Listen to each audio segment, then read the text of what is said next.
insists on fagging the men in a particular community, probably people will notice. So every time they had to take the men from the other place. So and we're not talking about ordinary people, we're talking about senior government official, NSA, National Security Agency of the Republic of Liberia, senior government officials sitting in a capacity where. So what are the churches, the mosques? So right? That's good. We on the internet now. So those of you following on via the radio, you can go to the internet and start to share. Yes, we do your end to see we get multitasking. Yeah. So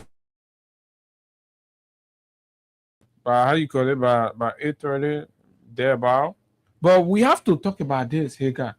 So are we saying the purpose of the church and the mosque in our life now is not for moral guardians anymore?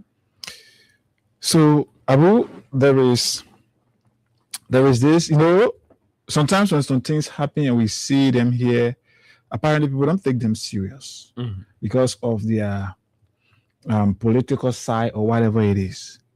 You remember the last time Anthony Williams, the representative from Plebo-Solican District in Maryland County, made a revelation or a disclosure in the plenary of the Liberian of the House of Representatives when he accused the government of trying to embrace homosexuality in our country.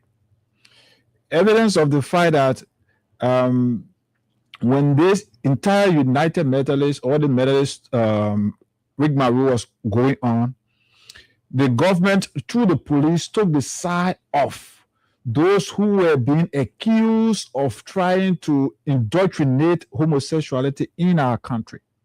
And up to present as we speak, the government, through the police, headed by Gregory Coleman, have been in support of those who are being accused of trying to embrace homosexuality in our country. So Anthony Williams said it. Apparently, Liberians did not take it serious. But Abu, this is the point it is reaching to. When you see hierarchies of the government, people who are supposed to be setting deterrence measures, when you see them involved into the real act, it means this is something that they've sat behind their closet and they've planned, and so they can start it and feel secure because the law that is supposed to be against them, they are already in control of the law. So today we have not heard a single church leader in this country speaking against this immoral act. But again, when it is about Mobile Molu or Stern trying to exercise their constitutional rights, we hear the Council of Churches speaking to that. But the one that have to do with immoral activities that is against God's principle and calling, today church leaders in this country have said nothing about it. A young girl, 14-year-old minor was raped allegedly in this country. Nothing was said by any church leader. So the religious community, whether the Christian or Muslim council, they are only interested in the political conversation. But the ones that have to do with human rights abuses, Abu, it is not of interest to them. No, not say human rights, but say scriptural or religious abuse. Scriptural violation. It is not their interest. So what are other old men from the water in the desert, that man Papi, I say Bishop Koduba, right? When people say they want protest for their human rights issues, anything, right? Their political right, Bishop Koduba can call B press conference. Because now the politician will look at him, right? The politician say, oh yeah, but we're talking for us. But when somebody's child is being sodomized, right? Against scripture, Bishop Kodubrand is silent. He ain't call water in the desert. He didn't do no water in the desert press conference for that one. Right? And pray to tell me how society is supposed to keep seeing these people as moral voices. You tell me, right? This man from water in the desert that caused a very big press conference whenever political activities are happening in the country, a homosexual act done by a senior government official has happened, and it has not dawned on this man as an abomination in the country that professes Christianity and religiosity. It has not dawned on him. So this whole argument about religion and thing, they're lip service. Don't get carried away, right? Serve your God. Don't mind these people. They use you, they rally you under the canopy of these things to exploit and extort. That's what they do, right? Here is it. These people who are the most learned in the Bible, in the Quran, here's what the Bible, for example, says about homosexuality. And that must invoke a sense of urgency in any preacher man who believes in the Bible. Leviticus chapter 18, verse 22, and Romans verse 1, 26 to 27 are clear. So you just want to just read into it, so I maybe read that out for them. Leviticus 18, verse 22, right? And these verses often interpreted as prohibiting homosexual acts. Here I'll read the actual verses for you to see and listen and hear how the pastor then are supposed to be preaching these things. They're out there, right? And they hear on the radio that won't be men in the government. TD or then they grab one label, they carry in the corner multiple times, right? They pumping the label from the board. That's not abomination. The pastor is supposed to come out and call press conference. But as soon civil society organizations say we come in protest because the way the government proceeding, water in the desert, I think become opinion leader. And the reason you see the church, the Christian Council is not speaking at this point, Abu, is because it is involving a government official. Right. If it was somebody from just another community somewhere around Morovia or in the country that did that thing, or an opposition figure, but now the Christian going to make their appearance. Christopher told them, but now they've done their press release or press conference. No, meaning because you know what, Colin usurps the function of the LCC. You are no longer the president of the LCC. I don't know how people don't find that even unacceptable, right? When the LCC needs to speak, John Guru is a former president of the LCC. When has it been the case that former president got to be seen as the voice of the Sunni, and when there's a sitting president, right? Like I said, if they think of opposition actors or something, if we call it press conference, government, you got to do that. This is condemnable. This is blah blah blah. But let here be me and let's say do it now. I think he not feeling well. They feel it, so he able to call press conference. Samuel Reeves, they didn't know what to say. They forget about the Bible verses, right? Ali Krayi, I let to waste my time to talk about Ali Krayi because Ali Krayi has publicly said that the fact that he now has a president ear, he not going to bother himself talking about it or advocating for your anymore. So everybody on their own. That's why you see the imam there, everybody on their own. But they're very good imams in the community. They are standing for moral values and principles, not the political imam. We know the political imams, the imams who are doing things for attention, for politicians to see them, for politicians to know them. But we know our imams in the community. They've preached on it. They've condemned it. They condemn these things consistently. But the so-called political people who have metamorphosed into religious leaders in the country with an underlying political interest or desires and all of that, they're not organic imams. We know them. And the time we'll have the conversation about these people who use religious platforms to excel political interests. We know that that's who they are. So let me tell you, to be nowhere in the Quran says to be for you to go heaven or go to anybody anywhere. For you to be heaven, you got to listen to some so-called people purporting themselves as some kind of leader somewhere. No, you just say imam, everybody imam. Read Know God for yourself, because the way the society going, because how faggot business will be happening in the country every day, the news talking about it, but the imam and the pastor they not get position on it. Fellow Liberians, how? So should we continue seeing these people as moral voices? No. Whenever you see them as partisan, prelates. That's who they are. From different angle, see them as partisan prelates. See them as agents of a suppressive, demagoguery, corruption-prone government. See them as agents of those people, and that's who they are. We owe no apology. Even in their faces, we'll tell them that's what their actions and their silence, their selective silence on critical issues in the country have interpreted. So they have to prove us wrong. Oh yeah, their children can get school fee on time and everything is okay with them. First, the people of God used to look, the people of the Quran and the Bible used to love to God. But today, those guys are looking up to Sekou Dukle, Amos Toué, Mo Ali, heads of, SOEs that they want to controlling their Bible and the Quran. When the SOE message go on this side, the more preach the scripture, you go on that side. SOE message go on the other side. The more preach the scripture, you go on that side. This is embarrassing. But fellow Liberians, we all have to, in our own ways, raise our voice and say, this is not the Liberia that we want. This is not the Liberia that we know. This is not the Liberia that our forebearers transition to us.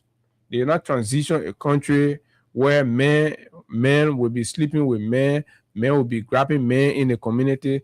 They did not transition a country to us where we normalize woman and woman business, men and men business, to a point where in the society, for people to feel brave and stay in the church and talk about the right for men and men to go off, and then the church must conduct marriage ceremony for them.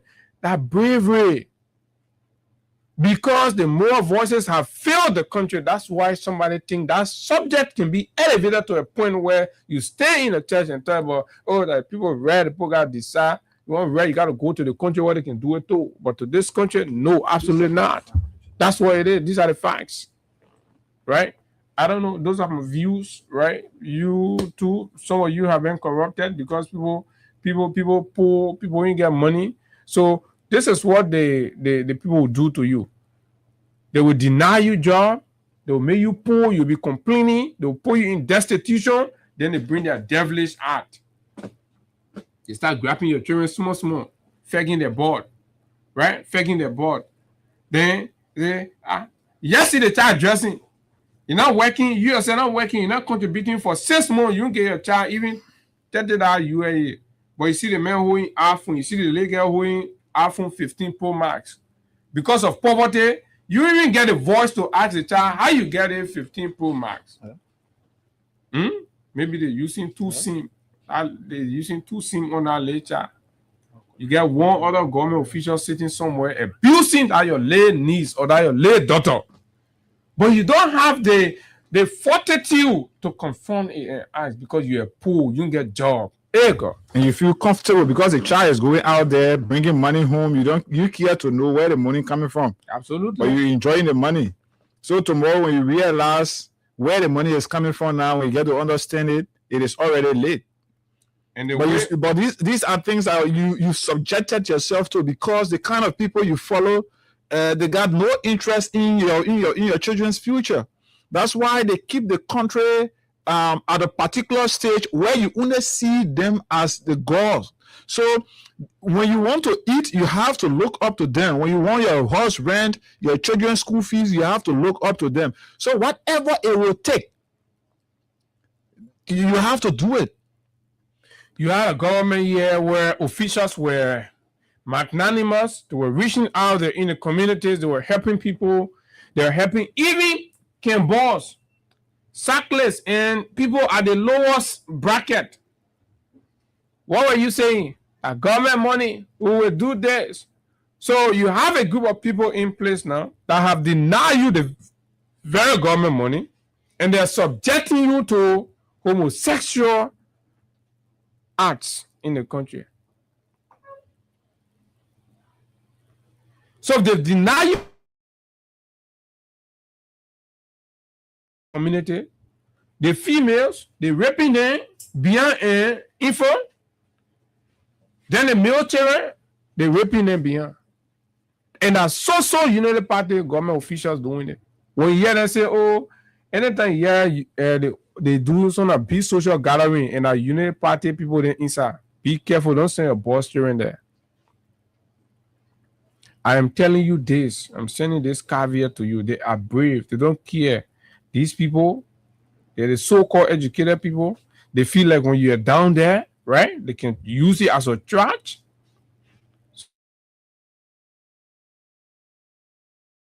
The mocks not talking anything, right? Bishop Christ say he has a president, he can call the president phone here, the president talk. The rest of us will on our own. You go Friday, you go, you pray, you finish, you have Leon with God. The men who get a platform to engage the president, talk to the president about moral issue based on what the Quran agrees and disagrees with. The man say when you go there, you're going to talk no Islam benefit to the man. This is unfortunate. Let's take 5 calls. Our guest is already here. So we can begin the conversation right here. 0776 104 104 086 500 104 are the numbers. All of you too are accomplices. You go to the church, you go to the mosques. You're not concerned about moral. You're not concerned about salvation. You're more concerned about prosperity. So you like your prosperity messages. Okay, let's talk to this person. Good morning. Yeah, good morning. Good morning. Morning. Yeah. On a serious note, I've been this morning with liberation on the way the church is playing blind eyes to evil that is being occurring in this country. I'm saying to you guys, God is watching this nation. And this Unity Party government, with their messing with the devil's slogan, will lead government into judgment on this country. Watch and see. God bless you. Thank you very much. Let's talk to this person. Good morning. Yeah, good morning, hey guys. You like, go ahead. Yeah, my name is Otis Fakwe. I don't join you from District 11. Okay. Yeah, you know the Unity Party people have always seen ourselves to be the ball. Even in the past 12 years that they rule Liberia, before you get any position in Liberia, they will fall apart. Or, sorry for the expression. Yeah, you can be that. Sorry for the expression. Yeah, they will do something to you very dangerous that will destroy your future into the group. So that's why people think the power, they say they think to rescue. They're only rescuing ourselves to destroy people's children. Yeah, so that's why I'm going on. Thank you. Thank you. Let's talk to another person. Good morning. Yeah, good morning, Abu. Morning. When you say imams or pastors or other than the same they explain what something happens when you come on and say something. But they don't put their own on their face. But you saw the Methodist people, they came on and said they will make it legal. So that's because if you say you follow that kind of pushing the people about God, and you know what against such a thing. And just have people on the president to see the past people to come up and start talking about it. Start condemning it. All right. But you can't do it there. What it means. All right, thank you. Let's talk to David King. David, you next. Morning. Yeah, morning, my brother. It is a morning as well. You know, what is going on in our country concerning sodomy? There's not a strange thing. The last 12 years, Joseph Boakai and Manasseh, these were the way that the guy proceeded. Today, you go to the Bishop of Fana, that building is polluted with sodo guy. And that's how they incorporated people by giving them a job. If they don't sodomize you, you can't get a job. So they have come back again with a very sodomy of moving around here. We got one senator who his wife was separated because he got federal allowance. Again, one day his wife was washing his clothes and some blood seen in his brief. And now he got separated with his wife. Was that they have to rush it out to rescue her. So we are saying when these kind of dirty people are among us, and we are very much afraid because of some of all that got watching around 15 years, we have to hold our ear every now and then and tell them, don't be materialistic. You should be satisfied with what you have. Because these dirty people, they are all around us. And that is how they want to rescue us by killing us. How can you kill people and you call that rescue? Okay, and Mr. Waka is very much pleasant with it. And this is why you heard a police director who is also an accomplice and free, and the other man who raped a 14-year-old guy. I able to say he's the law. He claimed to be the law now because I believe it is only the court has a right to vindicate somebody for such a crime. But the brother did not go to jail. He never had any preliminary investigation, but you just came out and said he's being free. So just out of there, sort of no children, he himself will walk out free one day, and we all will be shocked. Thank you. All right, thank you so very kindly. much. Let's be just 2 more calls on this topic. Hello. Go ahead, you live. Good morning, sir. Good morning. Yeah, what you're saying here is very important because I'm from New York. I tell you, my name is Moses. When I come and with security reason, my name is Moses. I'm telling you that the first actor, Michael Johnson, take you away and someone you see my show. Mm-hmm. Can you imagine, bro, as I'm speaking to you, I was sitting at my shop the other day, and making for BTR bin. They're making the man passing in my shop. He was like, oh, how are you doing? I said, I'm fine. He said, I want to buy. He come the customer now. He said, I want to buy. So, okay, you are welcome. Can't telling you the man sat up for about 5 to 7 minutes, and he would talk about somebody. I said, no problem, you're welcome. So, they said, it's better to bring the money out. I said, no problem. And then, when the man will be asking me, oh, you're going to chill out there, I'm a Christian. If you want your part to take a hit, I'm a prayer of in my chest. When the man said that you already know that you're the name song, I was just, what's going to be going on? Charlie, the man looking at chest, saying, my mom told me I've only 2 years of this now. The man told me that he want me one for I need to be there. I was there. You want me? No, I push you now. I said, what? I think I think that thing will be seen already. Nobody just think I will teach you about it. I want myself. I told you number one. I want you to explain to my elder brother. When I explain to my elder brother, and I said, all right, when I say no, what would you with catching me? I say, okay. But if I remain to catch me, they will catch your girlfriend. So I want them you. The man will take the man will catch me. I love you, you know. So what for you? I mean, just as I want to see I mean, there's a thing I'm going to go on. My body can be true to the I don't know what I'm going to say. So Have you sending romantic messages? Yeah.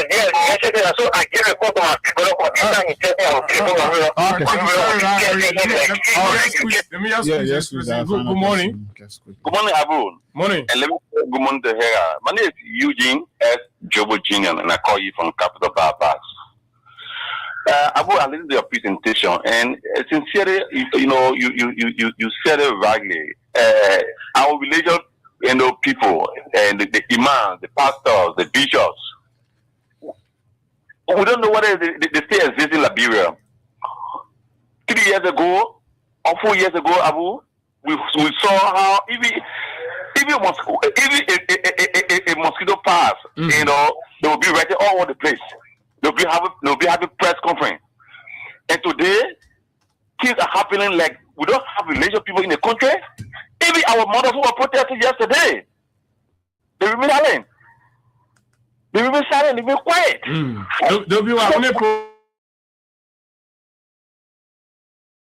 Can live their own with God. And that's it. Even Chala Musu up to now, no justice for her. But that's the society we have, folks. We got to keep talking to shaping the destiny and future of this country, or else we are actually in danger. These guys in power, they are allowing all kinds of things to go on, all kinds of things. Some of the things that we're going to talk on the radio, I think the men are going to do. But let's take a break and we'll come back. We take Benedict Koluba, who's pretty seated already in our studio this break.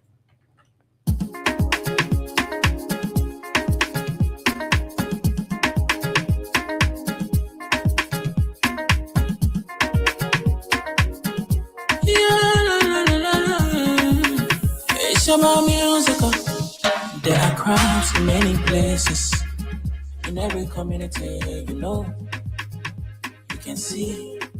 So if you see crime and body, don't take law in your hand, call the right authority. Really can't take your law in. Crime stopper here for us, bringing safety to your door. Whether you rich or you poor, if you see a human talking, enemy you cheche. Do it for your safety.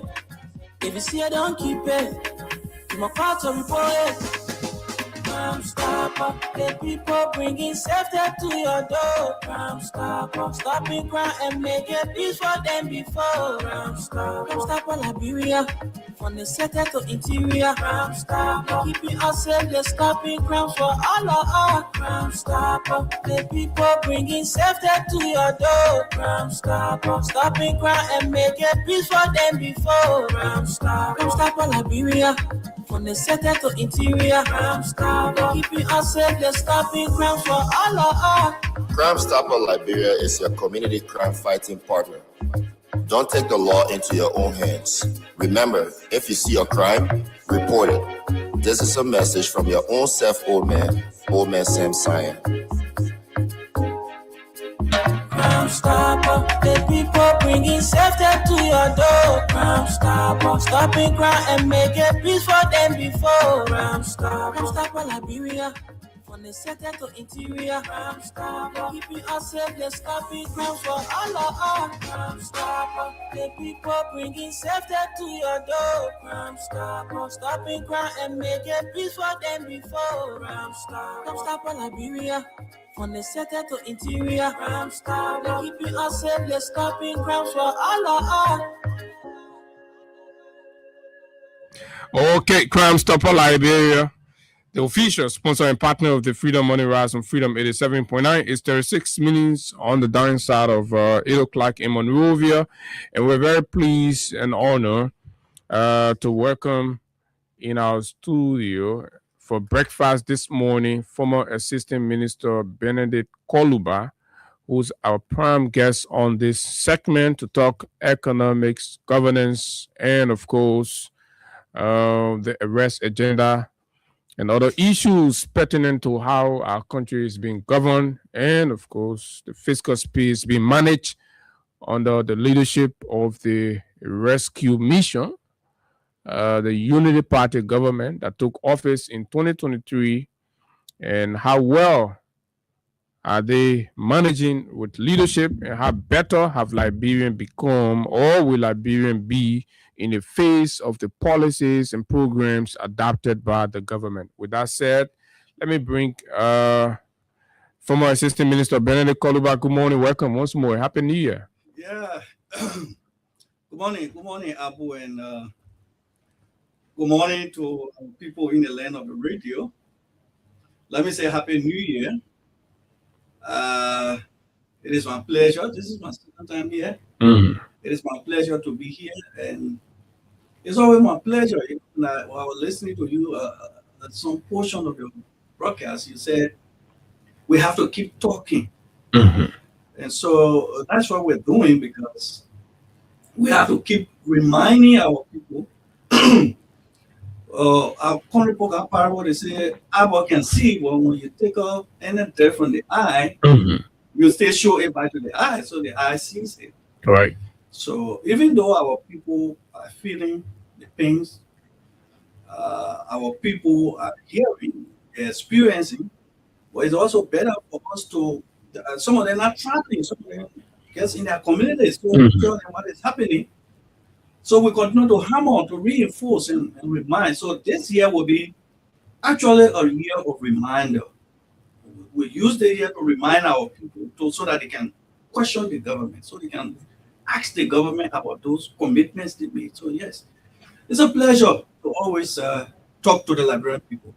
Okay, fair enough. And the way we like to begin, and I like the way you put a reminder, and all of that is important, because sometimes, because of how everything's going on in the country, people get to forget, and then we're trapped in the reality of current, or forget about what was said to us and all of that. But it's important to know that when we have to hold the government back and all of that. So those of you who are versed and of course committed in these things, it's important to come around and speak to the people about it. So we're honored to have you as well, and thanks for honoring our invitation.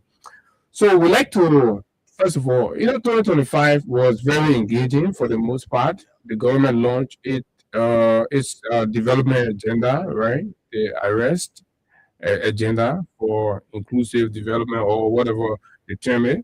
So let's say they put it into full swing. So we want you to look back, looking back on key issues, 2025. Can we say issue by issue 2025 in I mean judging by the promises, the programs and all of that. Can we say it was a fair year? It was good. The government can knock our chest and say, "Oh yes, we did well 2025." Well, first and foremost, to look at 2025, you need to look at the decisions that were made by the government. Okay. You need to look at the promises, the foundation upon which the government was built. And then how those decisions will eventually affect the life of the people. So I look at critical decisions that were made in 2025, and what I can hypothesize or what I can say as a thesis is that generally 2025 was a year where the rescue of rescue mission laid a foundation for a regrettable 2026 year. So 2025 is it's going to be remembered for laying the foundation for risky. So 2025 was difficult. That is doomed. Yeah. In 2025, the government decisions, all the decisions, major decisions to move our country, it was almost like you're building a house and then you build the foundation. You are building the house in a swamp, you build the foundation with 4-inch block, and then you expect that you will put 8-inch block on top of that foundation to carry up the roof. That's the kind of Liberia we are in now. Okay. 2025 was very disastrous for our country in terms of national governance and policy decision making, and we are going to experience those results in 2026. So I can say for Liberia, I wish 2025 had not come. You want to go into the specifics, you want to go into the specifics of some of those decisions? Yeah, that's right. So when we look back, for example, where United picked up the country from, or even when we go back and reflect what they told the Liberian people, the messages they brought to the Liberian people, for example, they told the Liberian people that, look, you know what? The CDC government is not about the country. The people get stealing money all over the place. In fact, they made the Liberian people believe that in that effect, what it meant was that Liberian dollar could be used in Guinea, Sierra Leone, or Ghana, or even America, because if you pick $16 billion from here, where are you carrying it? So they made people to believe that when they come to power, people who took those $16 billion, those $25 million, they will get grab them and put them in jail, take the Liberian money from them, and be able to develop the country. With that mindset in 2024, people say, okay, yeah, the boy gets taken over. Let's give them some chance. All of us say, Lord, let it plan what to do. And then, so 2024 was year zero. Okay. In 2025 now, they begin to really think for themselves, because we have thought that they were going to stay away from the reservoir or from the leftover, or what we call the COBO, the CDC COBO. We did a turnover note to them. Those are the things that will get implemented in 2024. So we thought that by 2025, they will now begin to implement actually the things they said they were going to do, but it still remains the same. Now, the decision they made for themselves to affect 2026, that's where it's going to is disaster. For example, okay, let's start with the most talk about. I always told the journalists, and I'm telling the Liberian people, I will not discuss anything about the Union Party government or the sources of this country without talking about harmonization, because harmonization set the pace for development in this country. Had we not done harmonization, the country would have collapsed.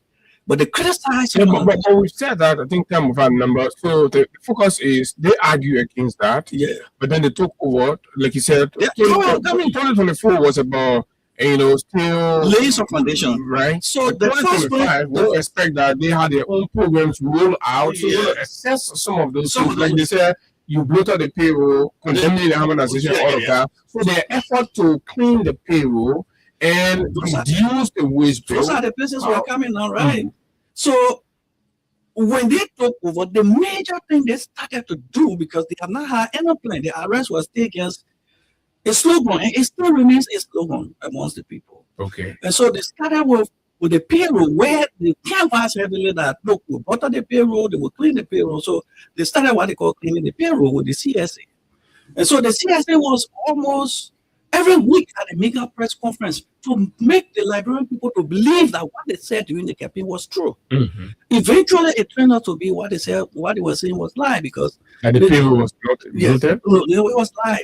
So if you realize the CSA made a report, that's why I'm saying regrettable decisions. Mm-hmm. The CSA made a report that it has reduced the wage bill to tell the Liberian people that whose money was there in the budget.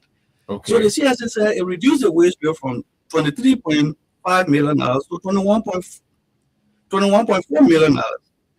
So that means that the government wage bill was somewhere around $282 million. But today, instead of the wage bill going down, regrettably, the wage bill is around per month. It's around $29.5 million because you have $329 million Mm-hmm. as compensation, and you have around $26 million as what we call other compensation. So what do you mean? They didn't reduce the payroll? No, they haven't reduced the payroll. This is the regrettable part because they said the payroll was going to come down. They were going to move people from the payroll. They were just removing seditions to be able to put unity party partisans on the payroll. On the basis of that, the payroll has gone up from 21, according to them, Mm-hmm. 21.4. It has gone to $29.5 million, which is almost $354 million from $298 million. I mean, these are the monthly wage. The monthly wage right now is on the average $29.5 million. 29.5 million. Yes, for 2026. So if you check in After the cleaning or before the cleaning? after the cleaning, Before the cleaning, what was it? before the cleaning, we left it around 297, 298 million in the 20. No, I mean monthly. You're talking annual. Monthly in their own report, the CSA report is around $23.5 million. That was what the CSA reported. That was CSA reported that it was a huge wage bill that the CDC left. Okay, so what in the CSA report, according to you, before the cleanup exercise, They have right, 23.5. CDC was spending 23.5 million Per month. monthly on salaries. On salaries. And when they did the cleanup, right? According to CSA, they brought it down to $21.4 million. And what does the actual picture shows? The actual picture now shows that it's $29.5 million. So how is that So the possible? CSA 29.5? $29.5 million per month. So the CSA reported that after the cleaning, it came down to 21.3 or 21.4 million. 21.4 million. That's Yes. what in the report. That's Now, what in the CSA But 2024, actually, it's 29.5 million. yes, if you check the 2026 budget, their compensation is 300. How is that? That's the regrettable part. That's what I told you. 2025 was like setting a foundation for a regrettable life for the Liberian people in 2026 because you cannot be claiming that wage bill have reduced to $21.4 million, but then the budget shows that the current compensation line right now is $29.5 million. So what happened with the people that were dismissed from the Ministry of State? They was to dismiss seditions and bring in Unity Party partisans. You mean these people were replaced? More than replaced.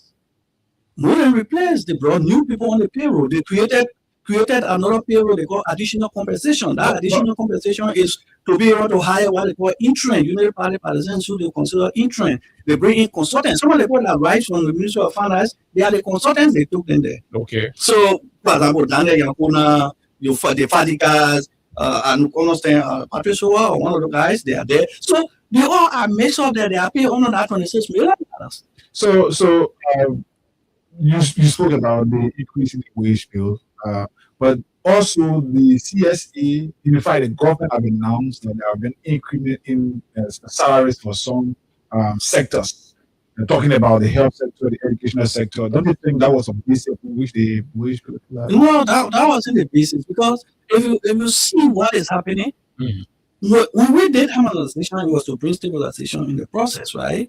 They've not even reached there. What they're doing is creating new lines, absorbing new people on the payroll. So if they were not doing that, they would have done better. You have $26 million as extra money for different salary payment, different consultants payment within the government. You hear about internship program at Labor Ministry. You hear about internship program at Ministry of Finance. No, Now, the last time they had almost, I don't know, 400 or 500 persons guiding for finance ministry. I need to check that number. They were having a program that internship.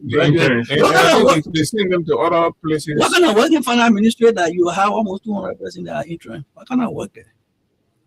So what do you think? Are these schemes to They hire are schemes, they are artisans? risky, and they're putting burden on the payroll. The reason we did the harmonization was government was just collecting money, eating the money, and there was no space to do investment. And I told people, some of my colleagues, we have conversations and say, Ben, how you not talk about harmonization? We didn't know the importance. How we not do harmonization, for example, there was no space to do community rule because in honor Madam Salim and Ambassador Joseph Imabwaka as vice president back then, they still were government was just collecting money, paying salaries to people, increasing their DSA, increasing their allowances, and depending on the partners to pay for development in the country. That's the reason why we have Ome Quick Power Project. The UNDP was here. All those projects were being the one that the government was using to do development for the last 12 years. So when we took over, we couldn't continue that. The partners had left. So we have to do development for ourselves, coming from the taxpayers' money. On the basis of that, you can keep just collecting the money, eating, collecting the money, eating. Have we not done harmonization? Those community people will not have roles because the partner will not go through community role. Have we not done harmonization? We couldn't have paved Johnsonville Road. From Drowry Market to how they call it to Mount Barkley. We couldn't have paved that road, road. So those neighborhood roads you saw were paving, it was as a result of prudent fiscal management. So then my question would be, harmonization is still in force, right? It's still there because they have not undo it. They can never, right? It's still there. So why are they not paving roads like you're naming it because of harmonization? they're increasing their allowances. They're putting more money. For example, last year budget was around $888 million. The budget is divided into two. That's one they call recurring. The one you use to run the government. Last year it was around $735 million. Out of the 800, yeah, and then there was 12% for. Yeah, and then the money for projects were around 106 million dollars. So now talking about for the entire country. For the entire country. Now this 2026 budget, instead of the recurring expenditure remaining around 735, or maybe for around $10 million or $50 million to carry to $750 million, the recurring expenditure has gone up to almost $930 million. So what accounts for that? I don't know. The recurring expenditure is more than last year's budget. How have we added new government institutions? We are not building new government institutions, no military installation anywhere to say that it got recurring implication. That you don't, the police barrack, I get part of the police barrack is still dilapidated. We don't. There's no hospital built somewhere to say because the hospital. So in the space of 1 year, what take the recurring expenditure from 700 and plus million to 900 and plus million? That is the question because they increased the budget line for various ministries and agencies or offices of, for example, the speaker, the deputy speaker, the Senate Pro Tem, the president office, for example, the NSA. So if you look at all of those things, and the dangerous thing about those things is that the core revenue, the money that we show or we get, right? They took those money, divided it among themselves. The one we are not sure of getting, they took those money and put it to the librarian people. We are going deep into the 2026 budget, which I know we'll get to, but I want us to talk about because there are a lot of laws. You know, Jokai was just all over the place, painting a picture and acting like some kind of. He didn't understand. So for the lay people out there who believe that these were genuine processes, is it fair to say that the objective of the payroll cleanup was achieved by the Union Party government?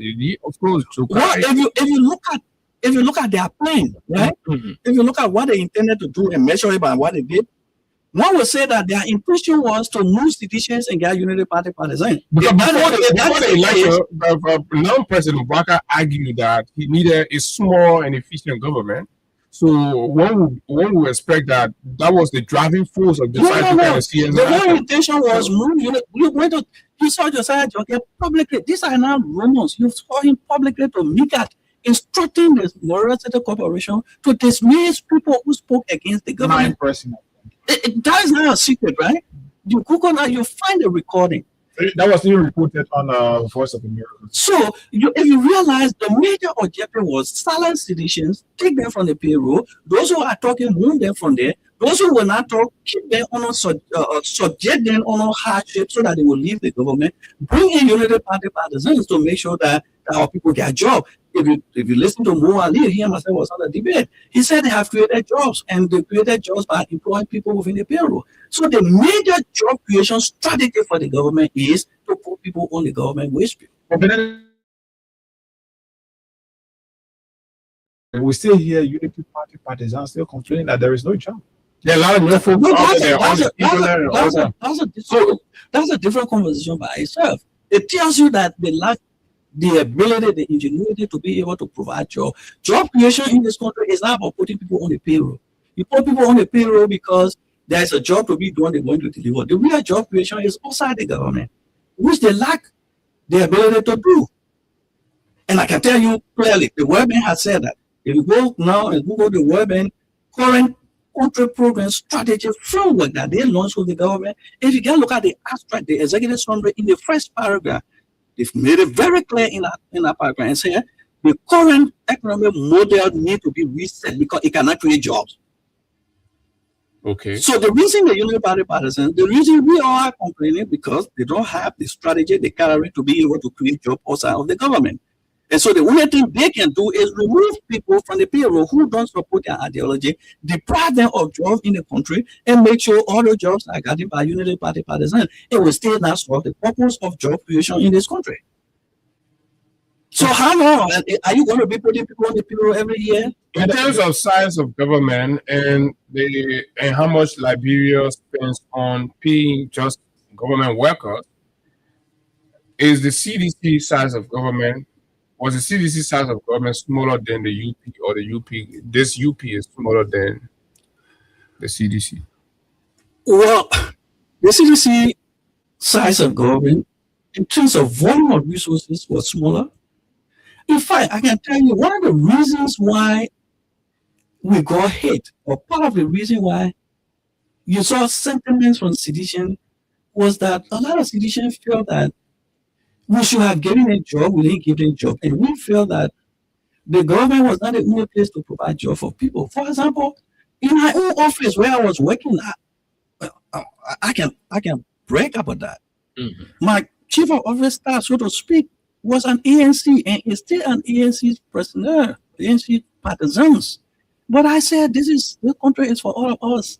And I kept him for the 6 years as the chief economist in my office. I know you since a lot of people from the Scotland. So the way we were running the government was that the country is for everybody. So you can't meet somebody and suggest them to be part of it. If they are not, then you remove them from the payroll. So we're running, in terms of volume of resources, we're running a very small space.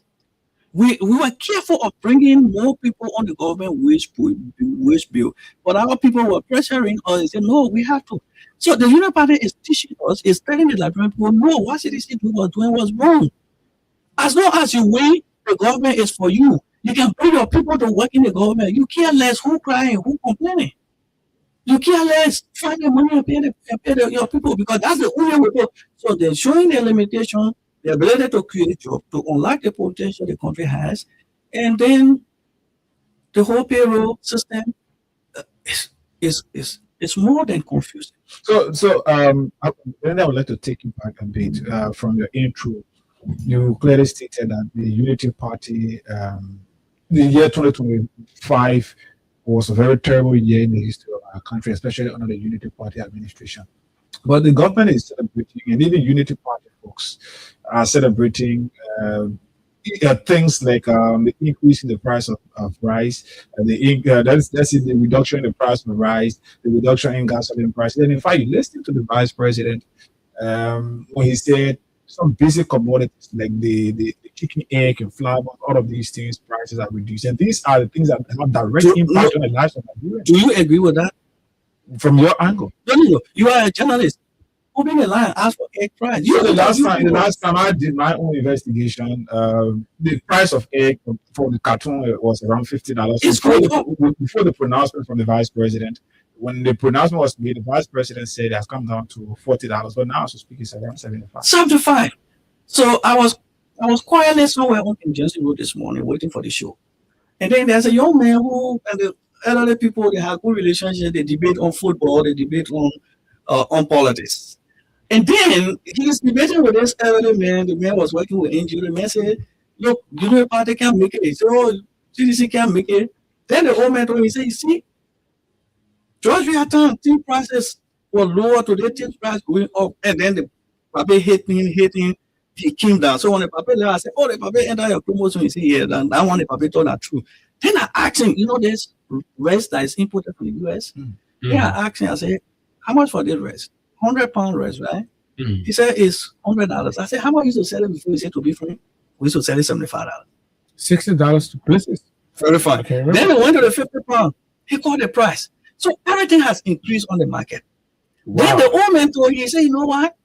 I want to buy grease. He got $1 living where he said, my brother, the grease, he didn't know that Bond citizen you're talking to. So I get quiet. He said, you know what? The grease, I used to buy $100 to fix my dollar hair, right? I went to buy it at $150. Open the lines and tell the people. So there's something we call cessation. We say things prices have come down. Go into the details and see whether it is true that things prices have come down. So things prices are increasing. And just this morning, just that simple assessment, open the line, ask for the fuller stores, how many people buying their grease. Okay, that's one point. The second aspect is when you say things prices are coming down, ask somebody. Something can be $50, right? And you're working, you're able to get out $50, you go buy it. Actually, in that sense, it's not expensive for you. Because something can be $40. It will take you 2 months before you get out $40. Because you're not working. Because your ability to get the money, the chances, the probability, your disposable income. So if somebody say, okay, rice price has dropped. Okay, how easy it was for a banana man to leave from bananas and tell his children, not put the water on the fire, go eat that and come by. When he goes by, he carries a bag of rice, or he carry even farther US, the children cook food, they eat, and the next day he goes to help hustle. How easy is that man today that he will tell his children, you put the water on the fire, I'm going to come by? How easy it is for him to get farther US today as compared to farther US yesterday? That purchasing power, that capacity. And that's so and I like where you're going. Most thinkers will say the price has come down. Exactly. This is the linear interpretation or conversation about the issue, and that's what I like to have you around, right? So, in an effort, so to speak, on the part of the government to addressing the purchasing power ability, right, the disposable income, particularly for those in government, in 2025, the Minister of Finance, Gav, right, announced that nobody in the government was going to be taking less than $150. Was that actualized? I don't know how they actualized. But you know, the reason we have to keep talking is that the people lie. The government will come, government will go. When you meet the government, deal with the situation as such.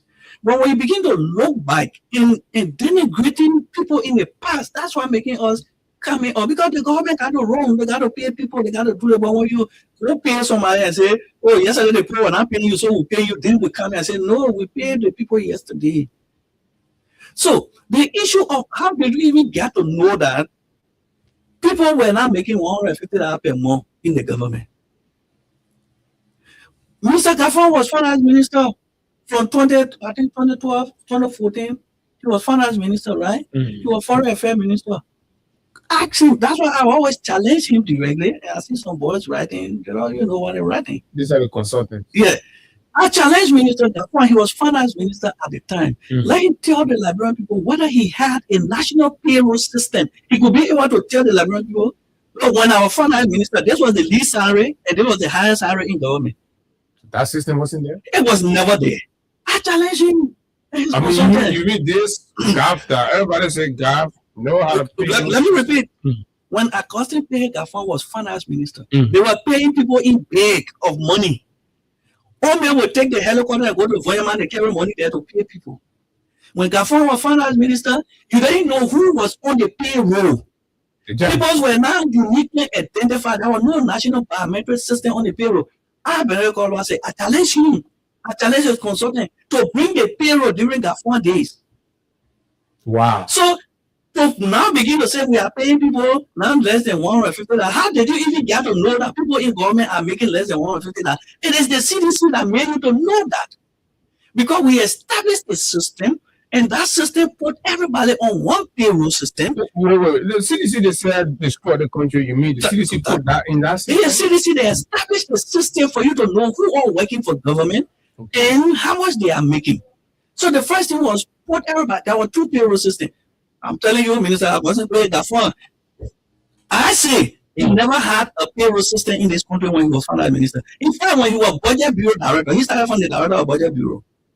There was no payroll system. They had money as allowance. People got allowance at their discretion. Those allowances, they use it and decide how much to pay you. And they put it in bed, go around. They put it in bed and divide the people. Call your name. People were not uniquely identified on the payroll. This is not the same. These are records that I challenge people to bring it because I can bring you the payroll that we met. But because of the sensitivity of people, salary issue, in fact, one of the things we have to do, we have to take the bull by the horn. We have to bring the payroll before harmonization to the press. And so you pick the payroll from, for example, LDA, the Trust Information Agency, the people who are making $75. You call one of them and say, my man, are you the call Peter Brown? And say, yes. Before harmonization, how much you are making? After harmonization, how much you are making? You can add it up now, no worries. That was the intention. People were making as low as $5,000 on the payroll on the Gafwan. Minister of Education, Minister of Health. So the reason I cannot forget about harmonization because it set the base for development. So before the system, there was no system for government workers. CSA people were making as low as 5,000. CSA were right behind here. CSA they should have a biometric system somewhere. Around 36,000 persons in government were on that grade. In fact, at that time, there were almost 70,000 people on the payroll. Those 70,000 persons, 36,000 was graded. They had those were people that were making LD, Education, Ministry of Internal Affairs. Then you have around 32,000 persons. They were not graded. Were people from Ministry of Finance. Even the CSA herself were not on CSA payroll. How can these people come and sometimes I get irritated by what they do and say. And you did the heavy lifting. I mean, so you build the system. We build a system that you can, the computer program troubleshoot. Because we build that system, you can go to the system now and ask any question to that system and say, okay, how many person making 150? The system will tell you, oh, okay, that's 300 person. You cannot make decision on that. I say, you know why? The decision when I said nobody will make less than 150. That's what President Weah announced. When we did the payroll, we established the system. The first thing President Weah did, we reduced our salaries and everything. And he said nobody should make less than $100. We push everybody to $100. Now the legal people assess the law. The law says nobody should make not less than $100 in your country. So the president said, okay, you know what? All those who below $100, y'all make sure they reach to $150. It is that policy that is ruling on. It is not his own policy. He couldn't have dictated that when you were finance minister. No. But is he even doing it? Because people are still complaining and all of that. They have to come up. So the whole issue about this payroll is just to accommodate unity party partisans. That's nothing. And again, let me warn the Liberian people, let's understand something. Something is going on in this country that you're not taking notice of. Okay. The people are quietly destroying the wage bill in this country. How? If it continues like this, for example, you have what they call $1.2 billion budget. On the basis of that, they increase the salary, they increase everything. Next year, you will not have $1.2 billion project. You mean they increase salaries? Yeah, they increase for themselves. They brought more people. Civil servants? No. I'm talking about adding new people there, paying them in different forms of money. So what's going to happen? As long as if they succeed in getting the $200 million this year, that $200 million will not come next year. So it means that the recurring expenditure that we can go to the budget that we have, it will remain because you not want to drop that one again. So there's coming a time in this country the government will not be able to raise money to run the government itself or to run the payroll. And what's the fear? The government will collapse one day. The next government that will take over, it will now have a burden again. And then I want to say, oh, CDC, there will be a huge burden on our government because you're going to have a payroll stock that the core revenue cannot. And then the partners are looking at them doing that. They're deceiving the partners because they're taking the ratio on the $1.2 billion. If we are taking that ratio on $930 million, the wage bill will reduce. So those are the things the Liberian Post should be looking at, and we have to tell them. So it's not about the damages today, but it's about the danger that lasts ahead. That's why I said regrettable 2026. There is a danger ahead of this country on the basis of those decisions. For example, let me go to the second part of the decision. When they took over, we have what we call the PAPD. They said we didn't know book, we don't have hairs on our shoulders. They have hair on their shoulders to do the best thing. Here's one of the regrettable things that is happening in our development space. They did a national development plan, and this one I will be very simplistic for the people to understand. They say our plan, President Baka and Gafwan says in the first 4 pages of the arrest agenda. President Baka says, and that which we are going to right now. Yeah, President Baka and Gafwan says, you know why? The national development plan we get, the only way we will know that we are succeeding is what we call GDP growth. When the GDP is growing, what that means is they don't care whether people's life improve or not. What they care for is once money transaction is going on, GDP is about all the money transactions that are going on in the country. So as long as money transaction going on, whether that money for Liberians, whether it's for foreigners, we don't care. If money transaction is going on every day, maybe when you continue to grow, crumbs will drop from all the money pool table. The people who are doing transaction, they will eat it one day. But what we want is for money transaction to get me in the country. And for money transaction to be in the country, the only thing we can do, we can bring company here. The company say we'll bring in $2 million or $200 million.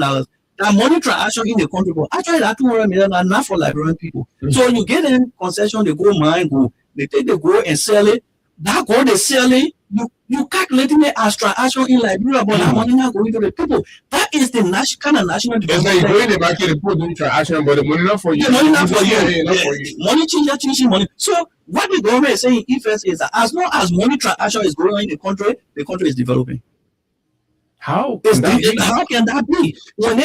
So, Benedict, do you think these things are happening? The government officials are aware of it. They are doing it intentional, or maybe just it is the policy that it is the policy. And one of the things that happen when you think you know and you don't know, the Bible says that woe unto him. The PAPD has been stood the test of time of the best national development plan that addresses issue of this country, but they condemn it. So there's no way to do anything concrete beyond the PAPD right now. So they did what they did because of envy, jealousy. They feel they can do it by themselves. If you say there's nothing concrete beyond the PAPD, what do you mean we have an arrest agenda? No, the arrest agenda does transaction in the country. That serious plan there. Is that? I think you can measure your success by how the people life. What does that render the arrest agenda? That render the arrest agenda to be illogical. The economic foundation is flawed. Now, they say for that money transaction to increase, for them to measure it, one of the things they will do is by 2029 they will calculate. This is one serious point in the Liberian Post listing. Okay. They say they will calculate all the money transactions that are in the country. When they divide that total money, if the number comes to like 1,130, that's what they call GDP per capita. It means they will say that and say, okay, all the money that going transaction that going on in the country, when we divide it by the number of people in this country, it means one person is supposed to get $1,030 or $1,300. So it means we are succeeding. But in actual sense, that money now with the people. That's what they call GDP per capita. You are saying all the transactions are in the country when we divide it by the number of population. When you put all together, Arsenal Metal money, when you put all together, you divide it by the 5.2 million people, or maybe by that time might be 6 million, 6.5 million people. If in little mathematics, they say the answer for division is called dividend.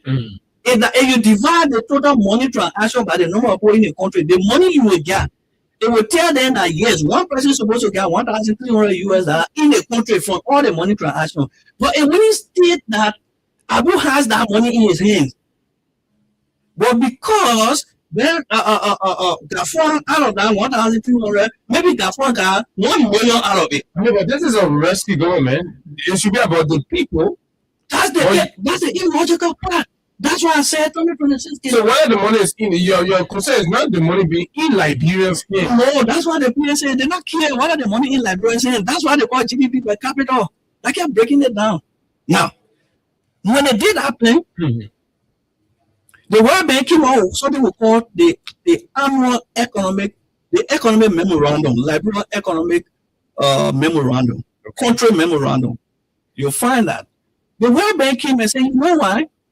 The World Bank did 4 scenarios after they launched the plan. And they launched that plan. I said, well, illogical, you got to change it. They didn't listen to me. I better call one.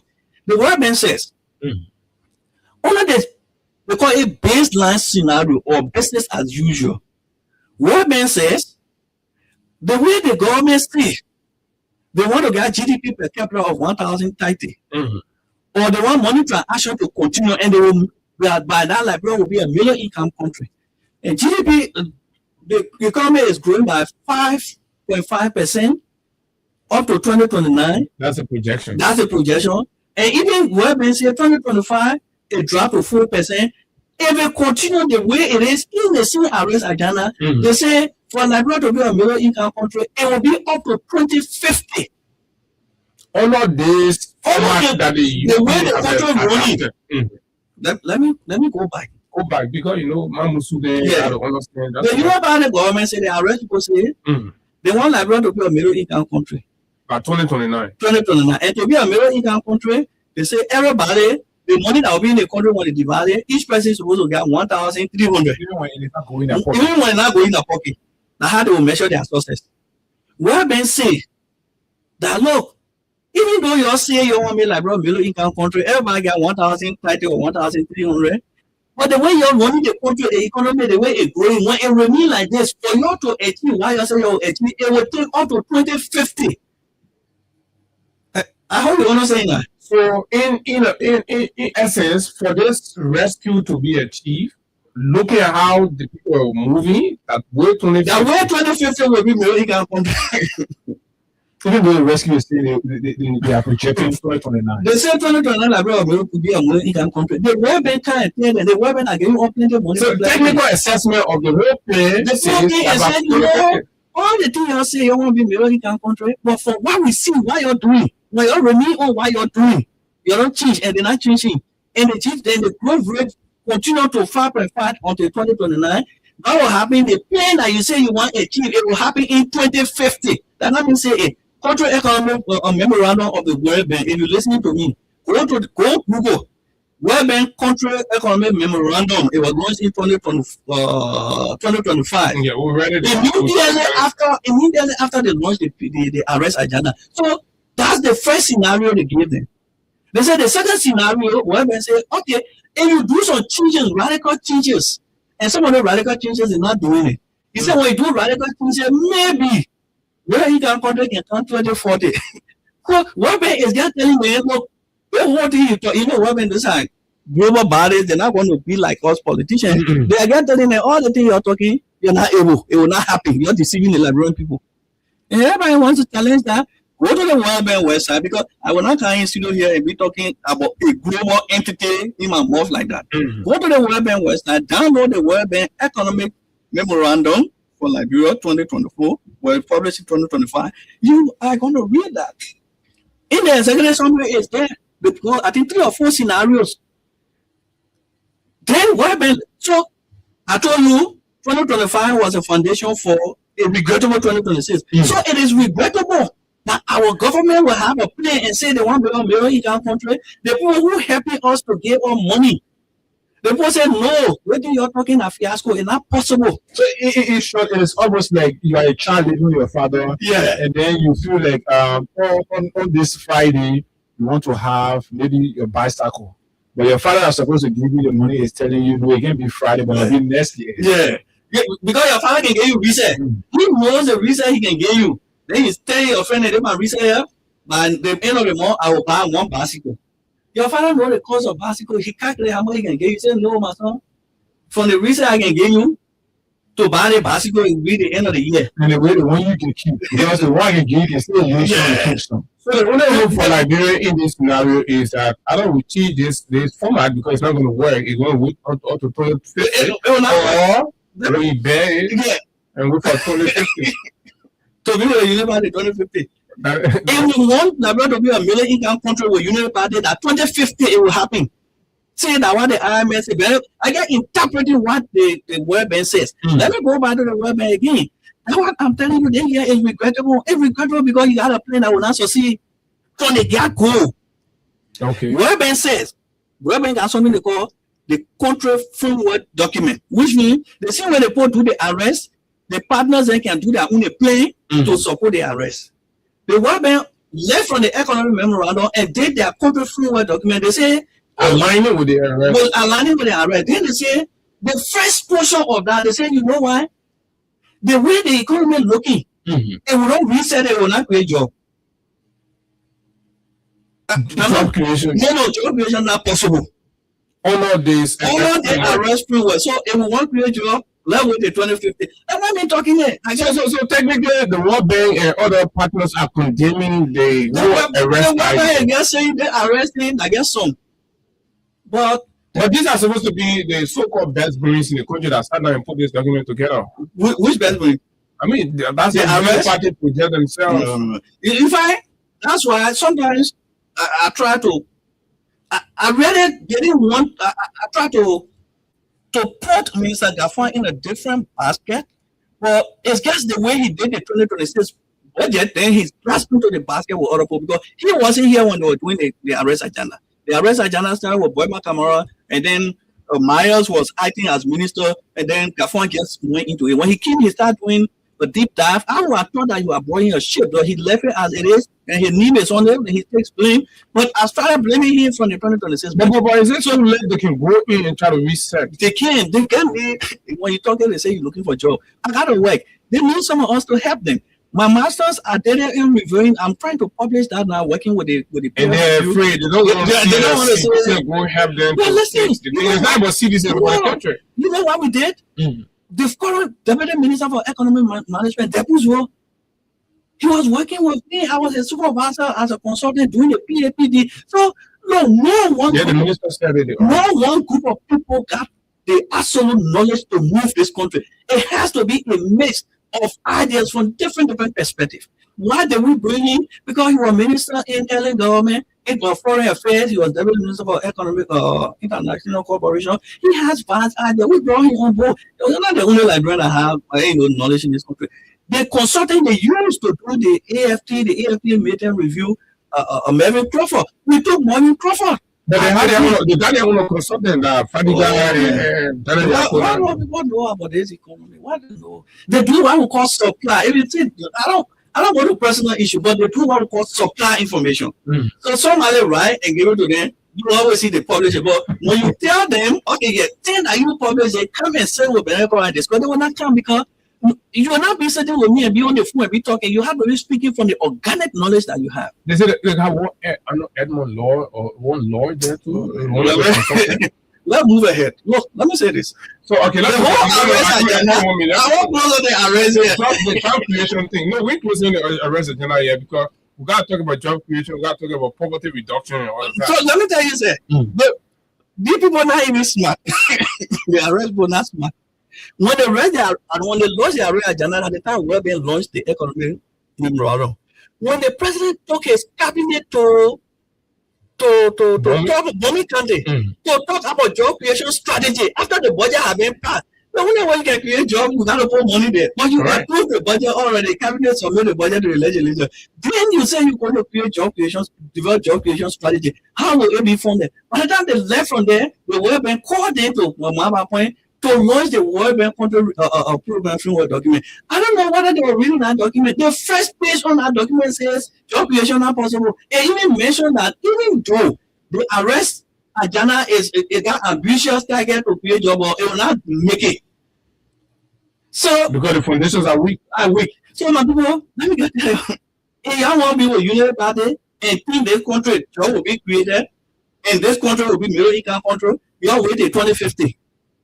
Okay, so poverty is everywhere. Liberians are crying every day. We want to be out of poverty, and so we look up to government. There were a lot of beautiful campaign rhetorics and speeches and all of that. The president is on record. The current president is on record for saying how he's going to create jobs, he's going to bring NGOs back to the country, and everyone's going to be lifted out of poverty. There's the World Bank report on Liberia poverty assessment. Have you read that? 2022 poverty assessment. Mhm. Yeah, when you look at the graph, they're poverty around 60%. That's the thing that happens every day. The World Bank assessed poverty 2023, African Development Bank. But here is the point. One of the things you need to look at, and when I come to this studio, No, I'm talking about okay, it was done 2020, but it was published March 26, 2024. I was in 2024. Now, one of the things one of the things you guys need to do, the media here, I come to the studio, I talk, how do you kind of talk? You guys need to go beyond studio now. Every year, organize a symposium where you advertise, people apply, they come and present paper.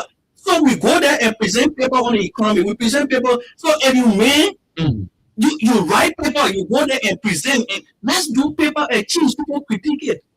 But the reason I'm saying that is people talk a lot of new stuff. And you citizens are brave to take the.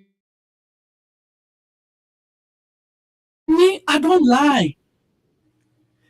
I read the data, I analyze the data, and interpret it.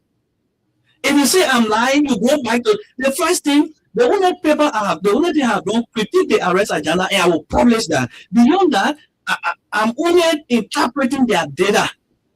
I also did an assessment on the whole government and the governance process, right? And that assessment, I'm also trying to publish that.